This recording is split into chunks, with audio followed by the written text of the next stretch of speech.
evening, folks. Welcome or welcome back to Golem Telly. I am your host, the magical Mr. E. Let me ask you a quick question. What was your favourite Commodore 64 magazine back in the day? Was it Zzap 64?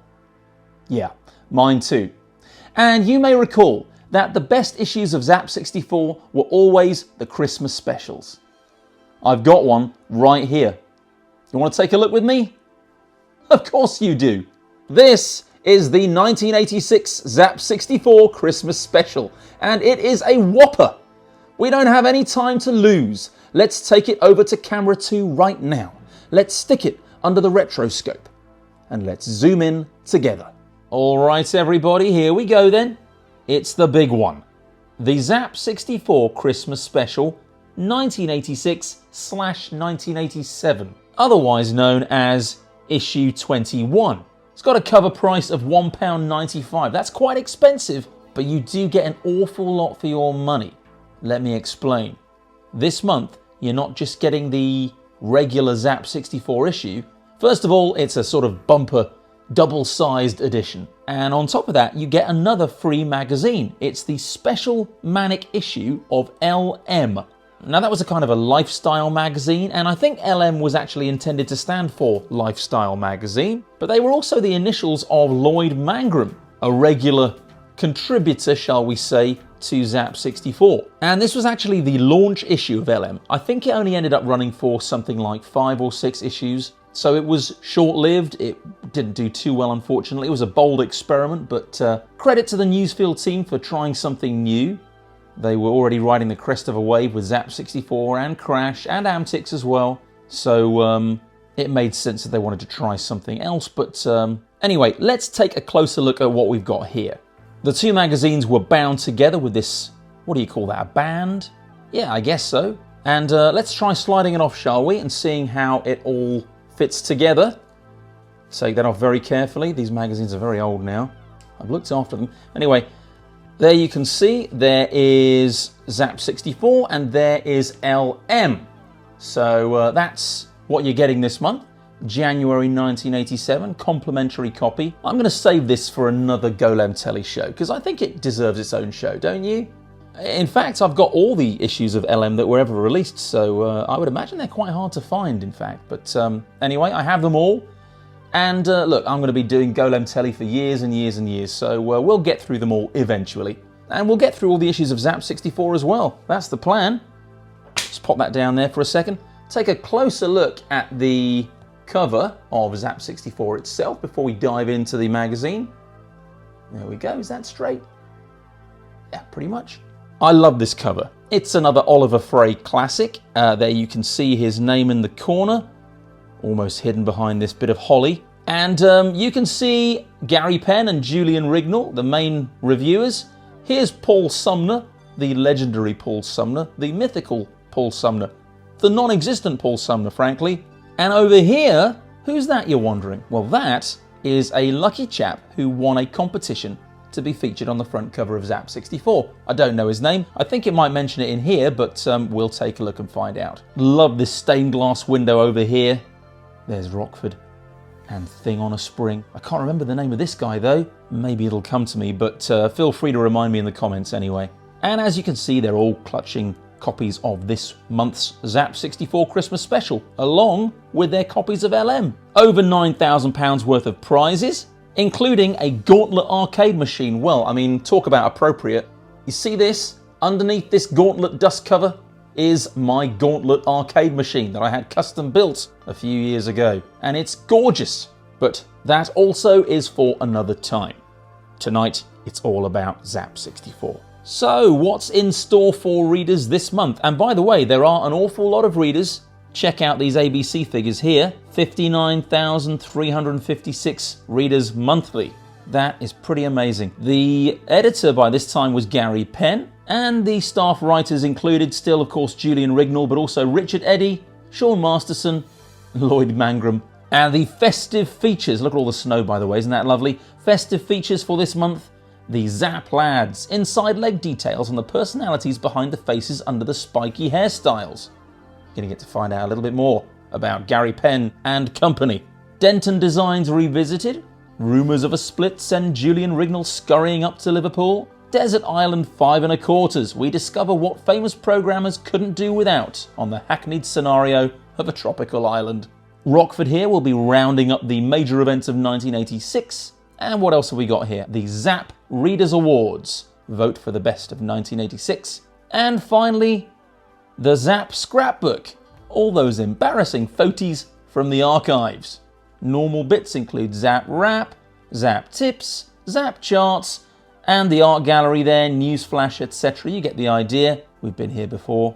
They already mentioned on the front cover that there were absolutely loads of competitions this month, and there they all are. Here's one. Grab a Gremlin goodie bag. Lots of hi-fi equipment on offer from Uncle Ian at Gremlin. Win a Zzap Reviewers Kit. Colour telly, complete set of Zaps. Wow, bet you'd like that now, wouldn't you? Jog suit. Do you need a jog suit to be a reviewer for Zzap 64? I guess so. And hairstyling equipment. Yeah, that you definitely do need. Marvellous. Let's move on. There's Rockford playing with a snowman. You got a nice double-page spread here for some of US Gold's arcade conversions. Not all particularly good ones. Zevius, or is it Zevius? You decide. Anyway, that wasn't a very good conversion for the Commodore 64, unfortunately, and neither was this one. Breakthrough. God, it was awful. This was a cracker, though. Gauntlet. Still can't believe they managed to squeeze that incredible game onto a Commodore 64 tape, but they did it. And Crystal Castles, that wasn't bad, was it? This young fella has got two QuickShot 2 turbos in his hands, and it's too much for him. I've got a couple of QuickShot 2 turbos upstairs. Should I recreate that picture for you one day? Nah, all right. Now, considering it's a Christmas special, the number of games reviewed in this issue isn't quite as many as you would have thought. That's your lot. What's that, about 15 or so, maybe 20? And only one Sizzler. Check it out, The Bard's Tale. Other than that one, pretty slim pickings. But there are still some gems among that lot, including Flash Gordon, which I absolutely adored, especially its music. My goodness, Rob Hubbard at his finest. And 1942 by Elite wasn't bad at all. Let's see what else. Donkey Kong, a pretty decent conversion, if a little bit late. And Ye Are Kung Fu 2. I had a lot of fun with that one. It might not have been as good as the first, but I still enjoyed it. A Tale of Yuletide Woe.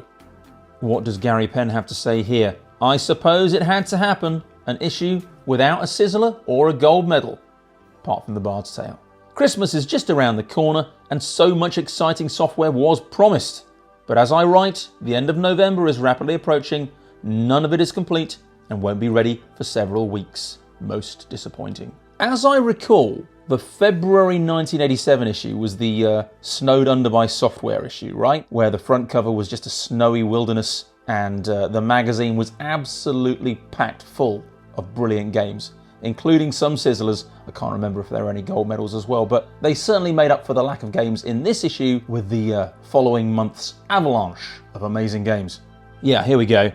Ah well, at least it bodes well for the next issue, in which we should have reviews of, promises permitting, Gauntlet, 10th Frame, Championship Wrestling, Ikari Warriors, Space Harrier, Scooby-Doo, Cyborg, Labyrinth. Everybody loves Labyrinth. God, there really was a lot to look forward to, wasn't there? Aliens, Highlander, Judge Dredd, Avenger. I loved Avenger. Brilliant follow-up to Way of the Tiger. Light Force, Spy vs. Spy 3, Arctic Antics. Yeah, just hang in there, folks. Enjoy Christmas, and then by the time it's out of the way, you're going to have so many games to play. Here's a nice ad for the first of the Thalamus titles, Sanction, written by Stavros Fasoulas.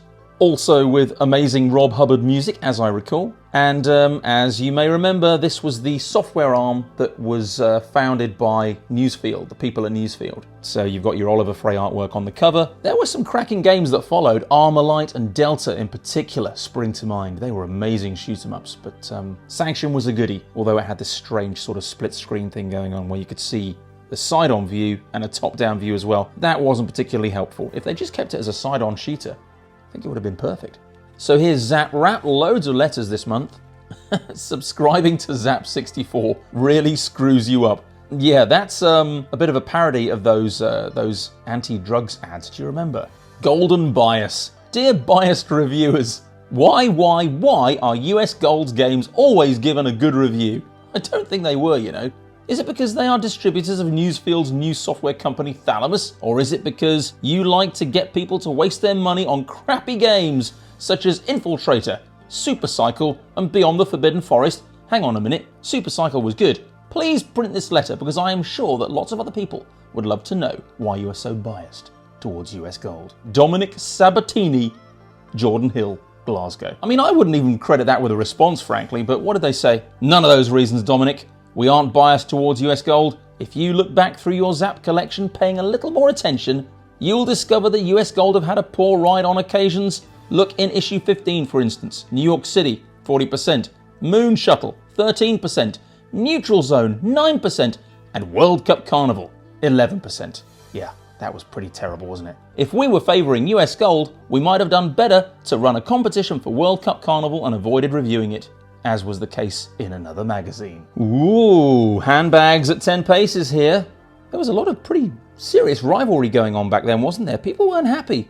Firelord, that was a great game, wasn't it? Saboteur, Turbo Esprit, excellent games. Critical Mass, yeah, that was cool. Never understood how to play it, but it looked good. Get all 4 on one pack for $9.95. That's amazing. Nuclear Embargo, that one passed me by. I can't even picture what it looks like, actually. No screenshots, that doesn't help either. Was it any good? Let me know in the comments. Ooh, I remember this. Dear Zzap, I was just looking through my brother's Buster comic when I noticed that you have started advertising in it. Can you explain the meaning of this introduction? And what does Lloyd Mangrum have to say? Not advertising, that's for sure. My mother used to say that imitation is the highest form of flattery, and I can only think that this is a prime example of an artist's subconscious being influenced by something he has read. Maybe our new publishing executive will write a letter to the publishers of Buster. Watch out, Buster! Zzap64 are coming for you. There's a word search here, they're always fun. Anything jumping out at you? Nothing yet. Hold on. Any second now. Nope. Crash. And few. Okay, that'll do, won't it?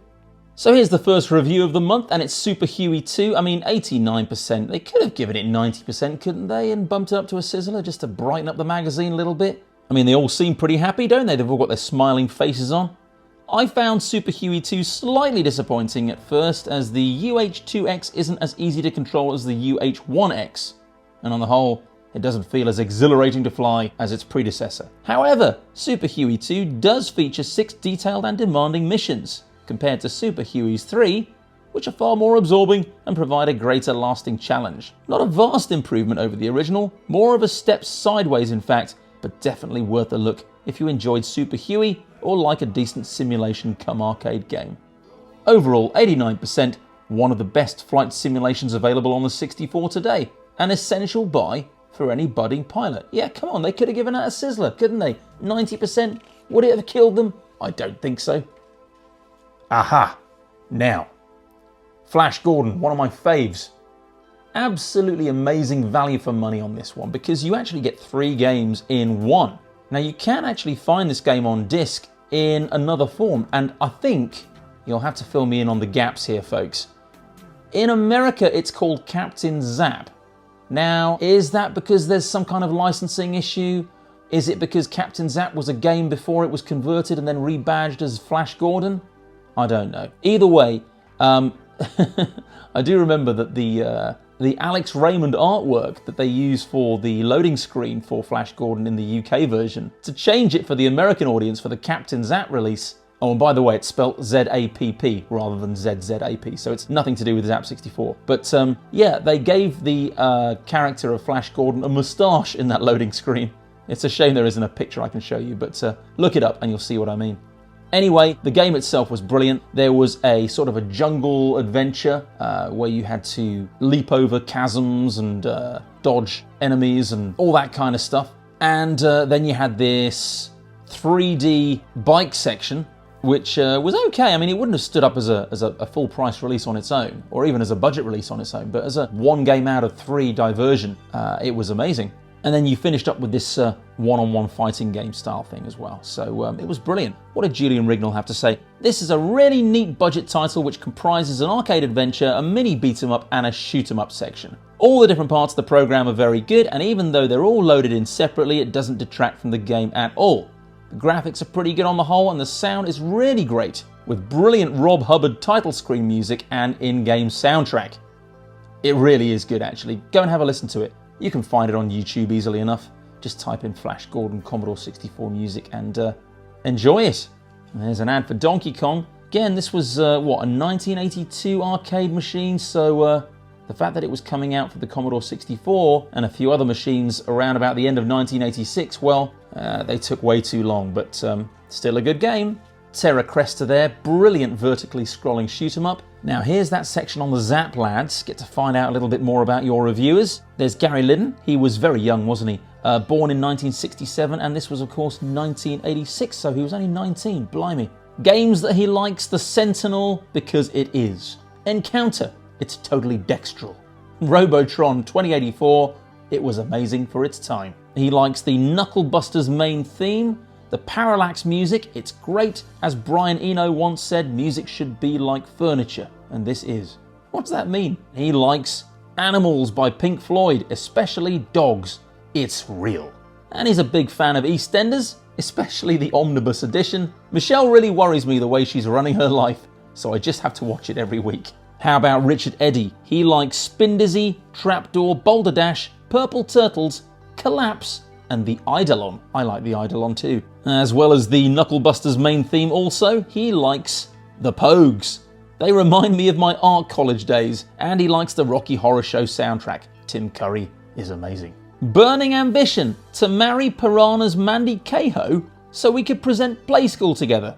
Okay, fair enough. Doesn't watch much TV, but he likes Trapdoor. There's Gary Penn. He likes The Sentinel. It's the ultimate computer game, and he likes World Games. He likes a decent sports simulation, and this is the best one available for the Commodore. He also likes the Knucklebusters main theme. My goodness, is there anyone who doesn't like the Knucklebusters main theme? Oh yeah, Paul Sumner and Julian Rignall.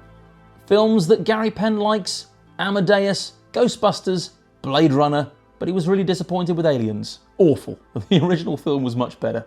Bit harsh. Aliens is great. And Julian Rignall, what does he like? He likes any sport on TV except for golf and horses.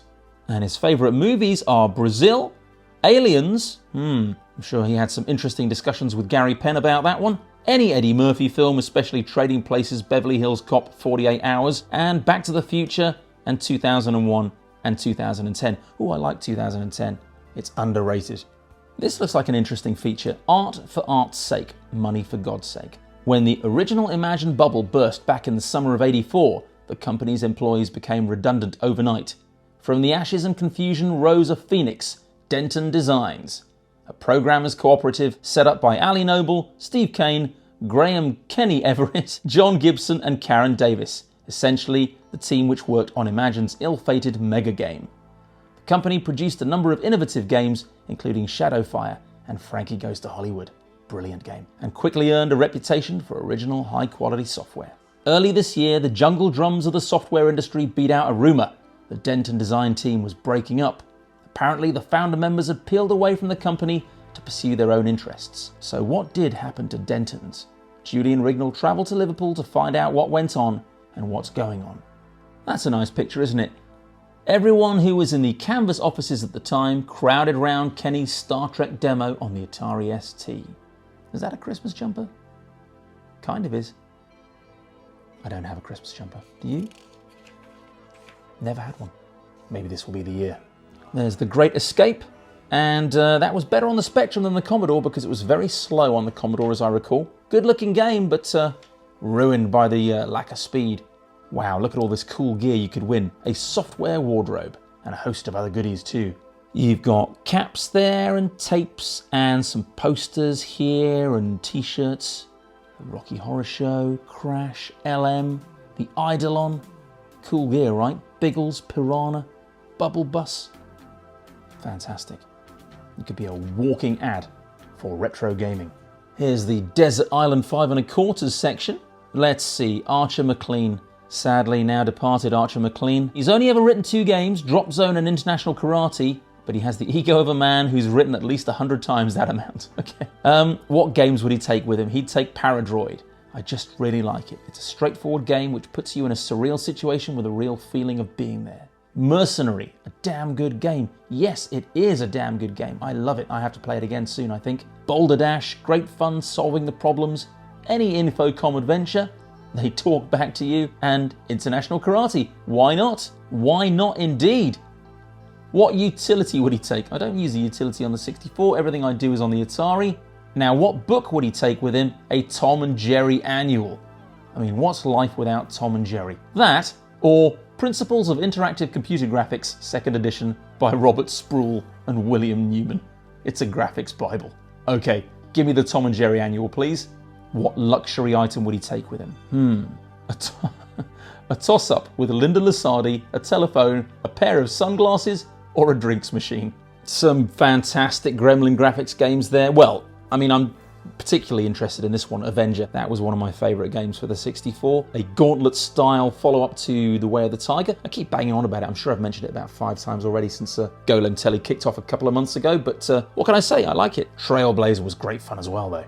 Thunder into the unknown at breakneck speed, pushing your reflexes to their limits. So here's the beginning of Rockford's Roundup of 1986. Some really amazing games came out that year. I mean, wow. Kicking off with titles like the Eidolon.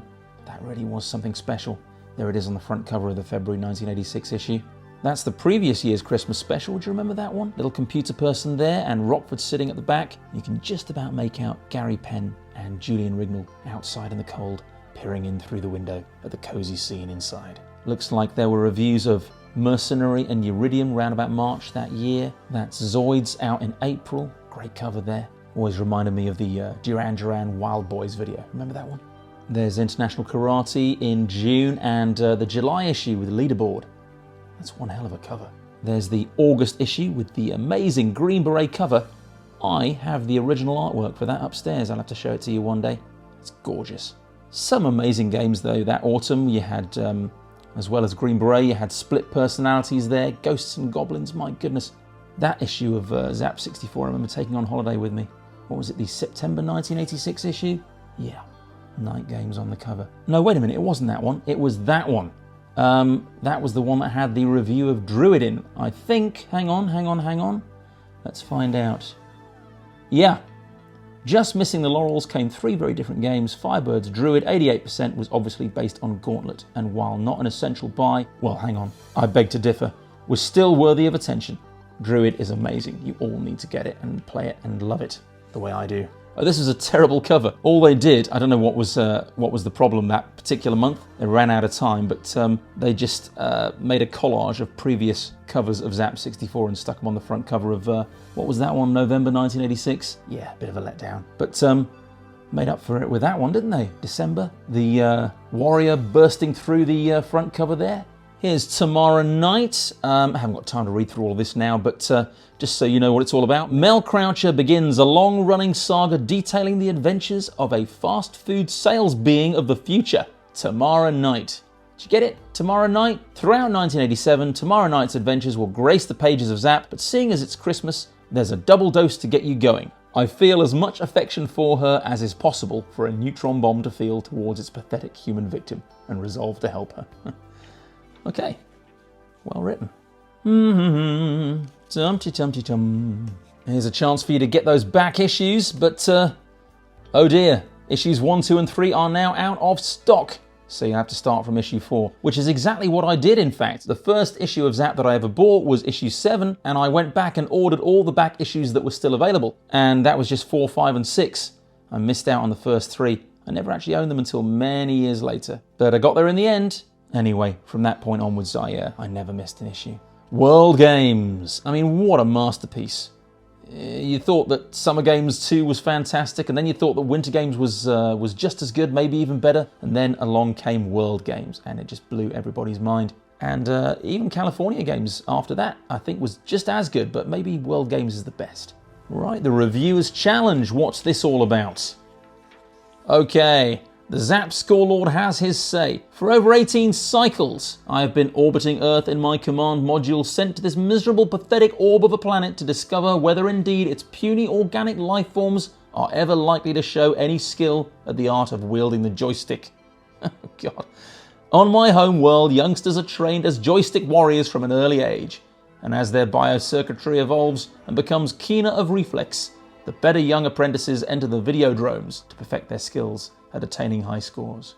So here are the participants: Julian Rignall, of course, and Gary Penn, Richard Eddy, Massimo Valducci, Ben Stone and Michael Dunn. So these are members of the Crash and Amtix reviewing team as well. So you've got the combined forces of the different magazines all coming together to scrap it out against each other in a battle to decide who is the best. And they play games like Drop Zone, Full Throttle there, Sanction, Xeno, Cobra.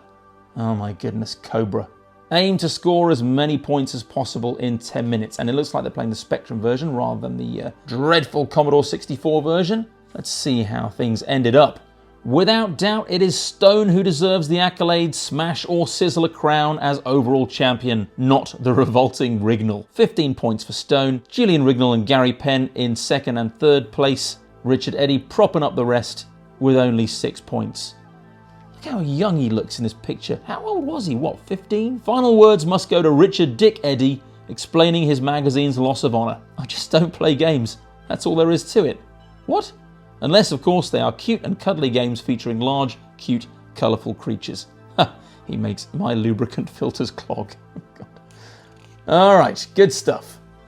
Wow, what's that? 5 great arcade games for the price of one. £9.95 gets you Hypersports, Mikey, Green Beret, Ye Are Kung Fu and Ping Pong. That is incredible value for money. Another chance to prove yourself, the ultimate in do-it-yourself challenges. Are you a master blaster or just another games playing plonker? Okay, 20 more Bijou snippets taken from screenshots of games both old and new. All you got to do is identify the games from which the pictures were taken. That looks like Who Dares Wins 2. That's The Way of the Exploding Fist. That's Dragon's Lair. Nodes of Yesod, I think. Sky Fox. Or is that Sky Fox? Oh, I don't know. Commando, definitely. Recognise those palm trees anywhere. Say what? The following games all have something to say. Okay, so these are games with speech, right? Name them. Number 1, Another Visitor. Oh, well, that, of course, was Beachhead 2, wasn't it? No, hang on. No. Wait, I'm getting myself confused. That was Impossible Mission. Another Visitor. Stay a While. Stay Forever. Right? And Beachhead 2 is this one. Medic. Medic. Konami's Jailbreak. Well, that might have been a smash hit in the arcades, but it was a terrible game for the Commodore 64. Didn't it score something like 10% in Zzap? Here's the tips section, and some handy tips for ghosts and goblins, it looks like. Another poke for this game. You can speed up the game by 5 times, including the music, the attract mode, and the high score table. 5 times? That's going to be impossible, right? What about Druid? Ooh! If you make a golem, make it follow very closely behind the druid. When entering a new level, you'll be able to take the golem with you instead of leaving him behind, although make sure you walk up the stairs very slowly. I never knew that. I shall have to give that a go. Fantastic. I wonder if it works for the sequels. Druid 2 Enlightenment and Warlock the Avenger. Only one way to find out, right? There's a map for Glider Rider. That was more of a hit on the Spectrum than for the Commodore 64, wasn't it? Druid. I mean, just looking at that makes me happy. Although these levels are a little bit on the plain side in the way that they presented them here. Wait a second, is that an Oliver Frey painting for Druid? I can't say for sure. It doesn't say his name anywhere, but if that is, wow. I wonder where that original artwork is. I'd love to find out. These maps are handy, but they don't do the game justice because the graphics were gorgeous, weren't they? Very colourful. A few more tips here. Red Max. That reminds me of the last V8. I guess it's more of the same kind of thing. I don't think I ever played it, but I should probably give it a go because I really loved the last V8, even though it was very hard. Now, Alley Cat I was a big fan of. I know it wasn't as well received as Paradroid and Uridium, but I think it actually was my favourite of those 3 games. Well, maybe joint with Uridium. I never really loved Paradroid as much as everyone else did, but Uridium I was a huge fan of, and I loved Alley Cat too. I remember playing Alley Cat for about 3 days in a row when I was off school with a poorly tummy. I think I had gastroenteritis. It was disgusting, but I had just about enough energy to play Alley Cat. It's funny, isn't it? Nowadays I can't think of Alley Cat without thinking of those days off sick from school. Anyway, it was a brilliant game, and in my opinion, underrated. I think it looked better than both Uridium and Paradroid, but that's just me. So we're only about halfway through the magazine. I told you it was a whopper. Double Take, another game I didn't play, but my goodness me, that's cool artwork, isn't it? Doing my head in. It's the Christmas special, so of course you're going to get a calendar in there. I can't show you the whole thing, unfortunately, without ripping out the pages in the centre, so do forgive me. You can see some of it. Look, that's January through to June at least. Cool. Is that Oliver Frey's artwork? Doesn't look like it, actually. No, it's not. Who's this? C. Pepper. Okay. And there's the second half. You can see it properly. Well, almost there. That's a cool image. I think the two of those would go well together, wouldn't they? The green and the orange. Stick them on your bedroom wall. Okay, it's a pretty massive tips section. We're still getting tips and maps and pokes and whatnot. That's all, I'm afraid. I'm off to sleep in a minute, but before I doze off, may I say a very happy Christmas to you all, and thanks to all of you who have sent in tips over the last year. Hopefully next year the tips pages will be just as successful. If you have any pokes, maps, solutions, or anything which you think will help other games players, then send them to Zzap Tips, PO Box 10, Ludlow, Shropshire, SY8 1DB. See you next year. Have you made a pilgrimage to Ludlow? Are you that much of a Zzap fan that you've got on the train to Ludlow and found the old offices and seen the plaque that they put up outside? They've done that, haven't they? Put a plaque outside the building to say these were the offices of Newsfield back in the day? I think they have. So, win a real 4-player Gauntlet arcade machine. Okay, I mean, that does sound good, but as I mentioned before, I do already have one. 30 copies of Rogue Trooper on offer. Love Rogue Trooper. The amazing Bang Bang Splot You're Dead competition.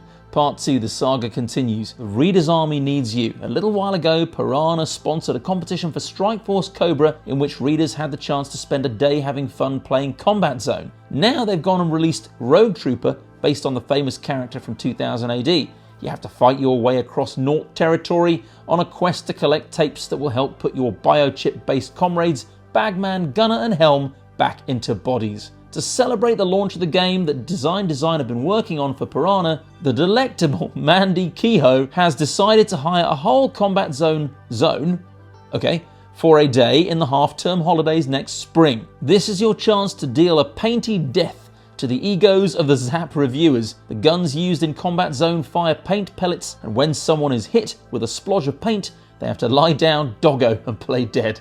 Fancy a go? What we want is a recruiting poster for the army that will challenge the spiky-haired ones on the appointed day. Go to town on a full race propaganda campaign if you like, pointing out all the shortcomings of those horrid fellows who will become the enemy on the day.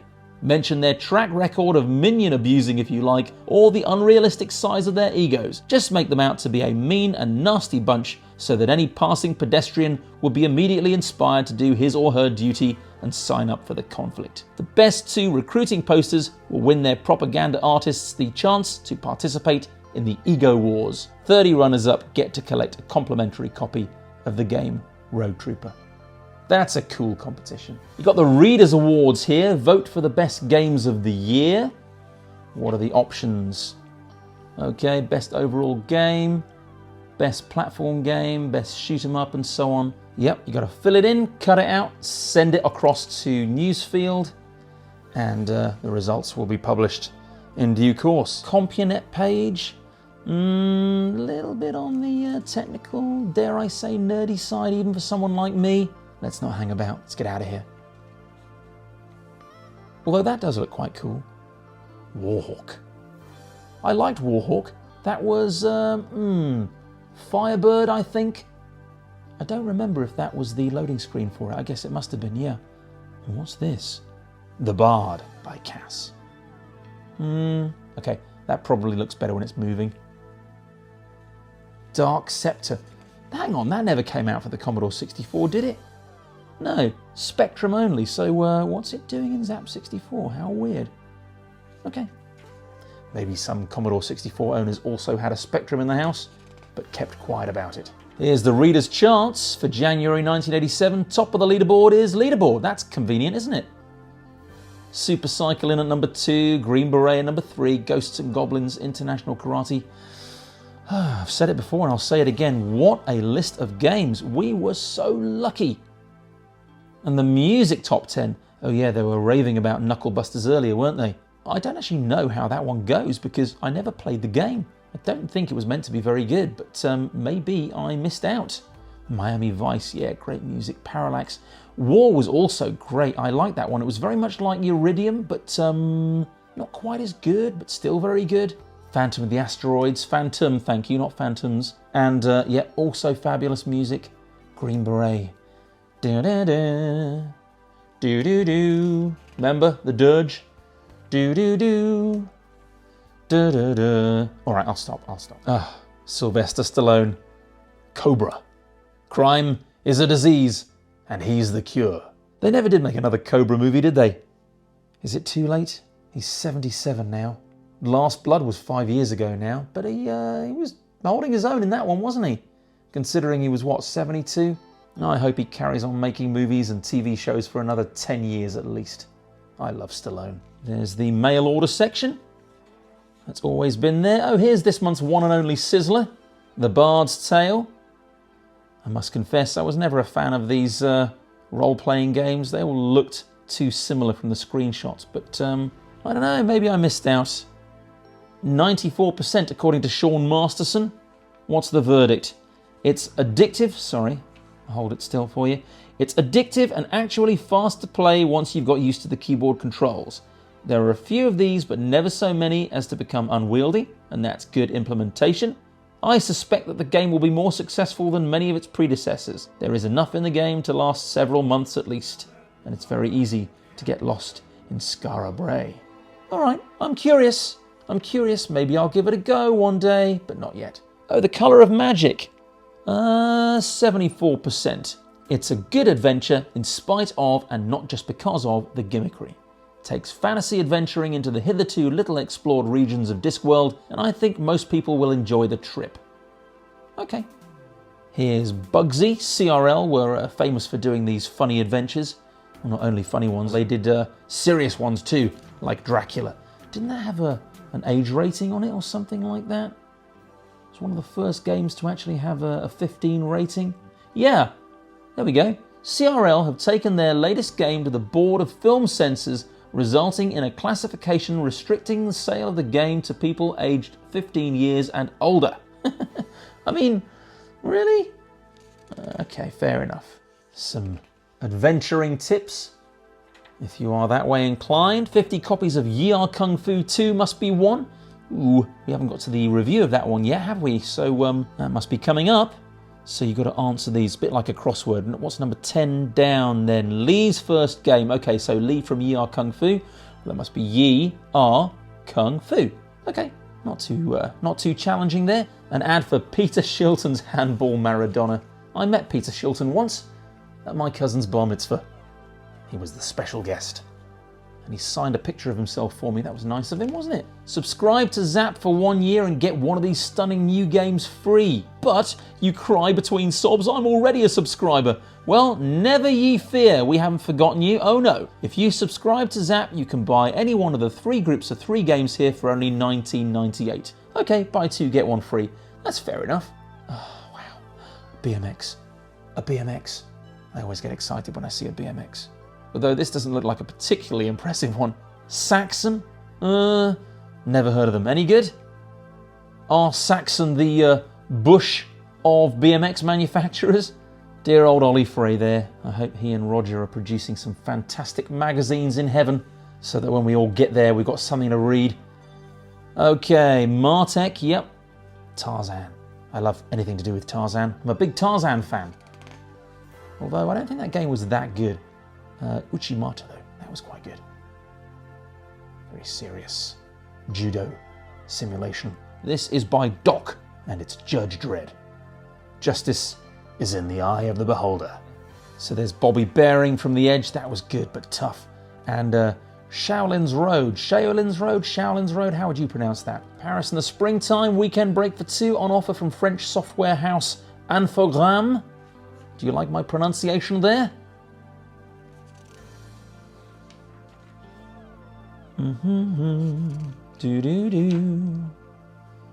Okay, the Zzap 64 scrapbook. It's a fun picture, isn't it? Down in Yeovil, where Zzap was first planted, the still youthful pen curls his lip and stares in amazement at his first pint of scrumpy. There's Rogue Trooper, the one-man war machine.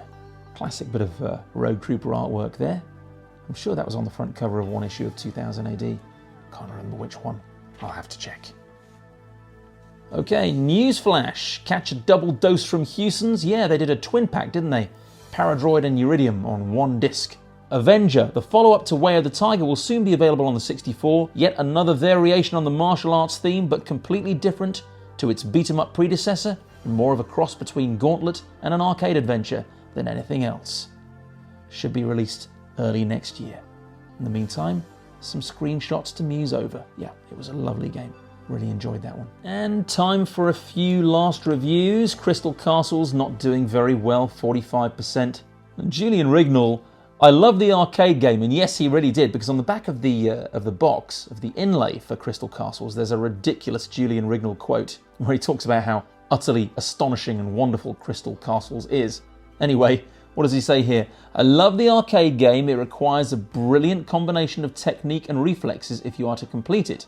This conversion isn't lacking in any of those departments and plays identically to the arcade parent. You even have to use arcade tactics to complete the screens. I do think the graphics and sound could have been a lot better though, and it's a bit of a shame the cassette is a multi-load job. Nevertheless, every feature of the arcade original has been included in this version, and if you like the arcade game, you ought to give it a go. Fair enough, he's standing by his comments there in that case. Good for him.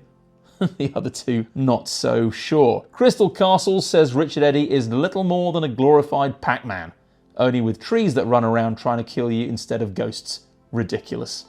The fight is on. Warrior 2. Okay, yet another Nexus game in a silly box. Oh, wait a minute, did this come in a silly box or was it in a standard jewel box? I don't have it anymore, but I'm pretty certain that I had a copy of Warrior 2 in that plastic hand grenade box, but I think you could also get it in a jewel case with a boring old grey inlay as well. It's a good looking game though, I think anyway. Strange backdrops and sprites create a suitably mysterious atmosphere. A must for Psy-Warrior fans. Okay, a couple of war-themed games here. I didn't really get involved in these strategy games, but I did play Ace of Aces. I thought that was pretty cool. Very cinematic at times. Can you deliver the mosquito's sting to the heart of Germany? What does it take to be an ace? From you, legendary British pride and guts. From US Gold, legendary playability. US Gold has done its part. The rest is up to you. So, kind of shoved unceremoniously towards the back here, you've got reviews for Kettle by Tony Crowther. And it only got 35%. They were not impressed. An interesting game, but ultimately a pretty boring one. Flying around, shooting the bowels is quite good fun at first. Bowels? What? But once you've shot so many, boredom sets in. Okay, fair enough. Mr. Crowther's comment that you've never seen a game like this before is quite true. I never have, and after this effort, I don't think I want to again.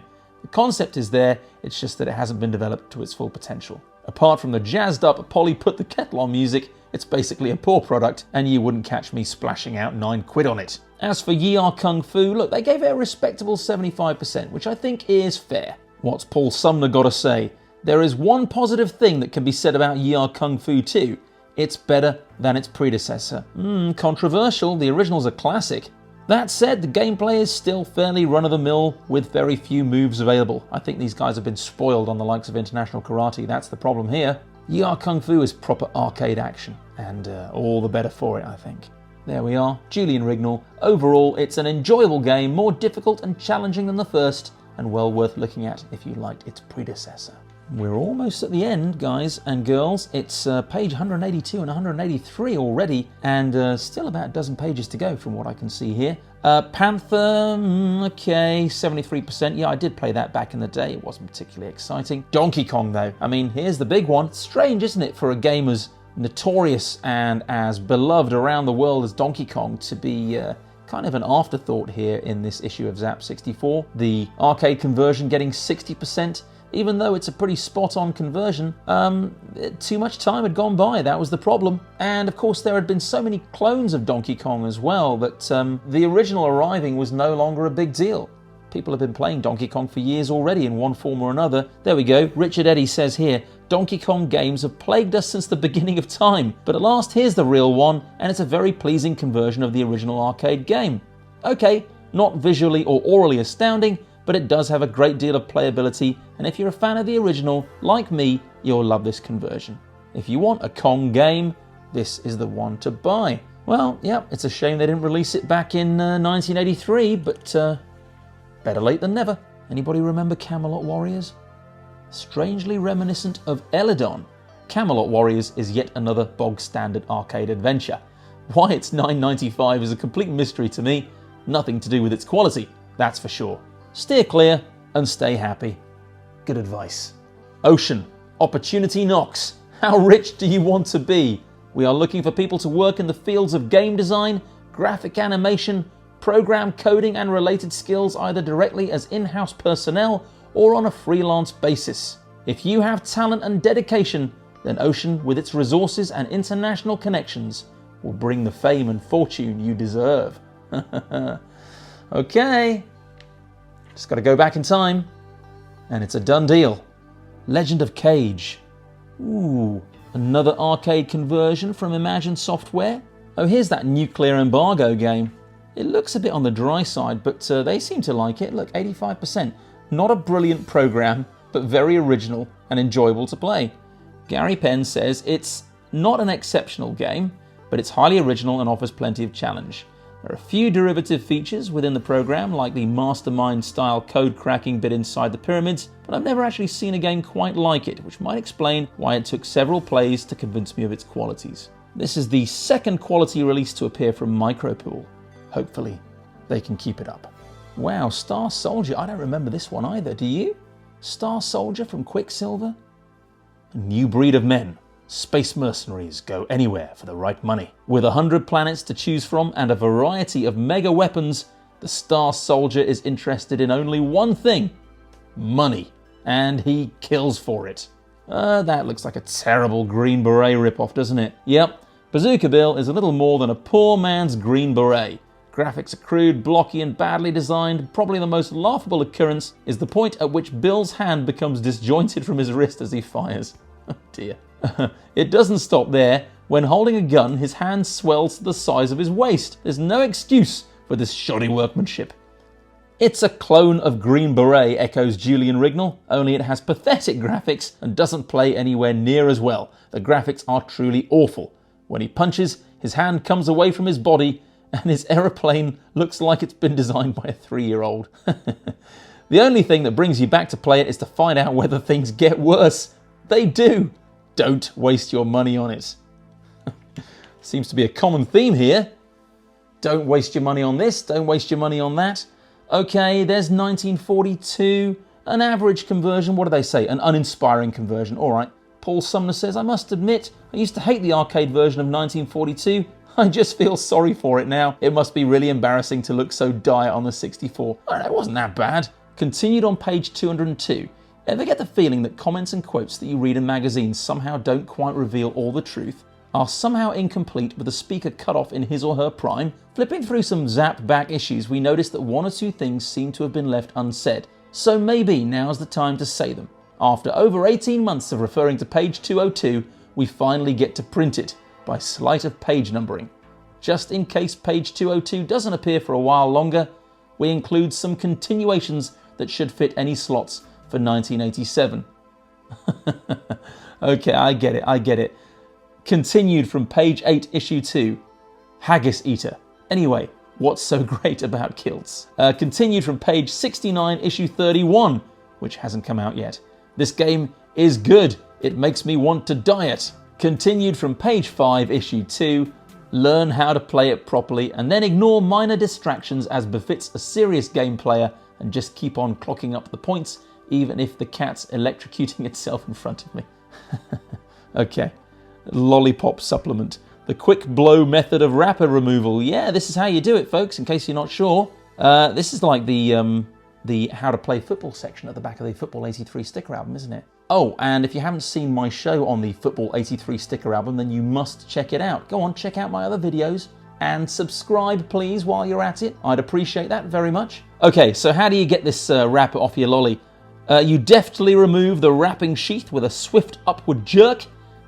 You hold the tip of the lolly in one hand, gentle exhalation being applied, stick just inside mouth, place lolly on lips in reverse position so the stick is just inside the mouth. Full labial contact. Oh God. All right. I think it's just about time we get to the end here. And here's the back of the magazine, folks, and it's a lovely full-page ad for Ye Are Kung Fu 2. And I do really love this artwork. It's gorgeous, isn't it? All those beautiful colours, the greens and the yellows and the oranges. You get my drift. Anyway, whatever you think of the game, it's a fantastic looking inlay, that's for sure, and well worth having on your shelves. Go on, go and find yourself a copy on eBay if you haven't got one already. Okay, folks, there we are. We're all done. That was the 1986 Zzap 64 Christmas Special. It really was a whopper, wasn't it? And amazingly, there's still that complimentary copy of LM Magazine to get through, which we will do another time. But for now, it's time to head back over to camera 1 and wrap up tonight's show. I hope you enjoyed that deep dive into the 1986 Zzap 64 Christmas Special. I certainly did. Thank you so much for joining me once again this evening. I really do appreciate it. If you could like and share this video, that would be a charitable gesture. And if you could subscribe to Golem Telly if you haven't done so already, well, your angel's wings would be secured. I'll be back 3 or 4 days from now with another Christmassy themed show. In the meantime, please enjoy the rest of your evening, and I look forward to seeing you again very soon.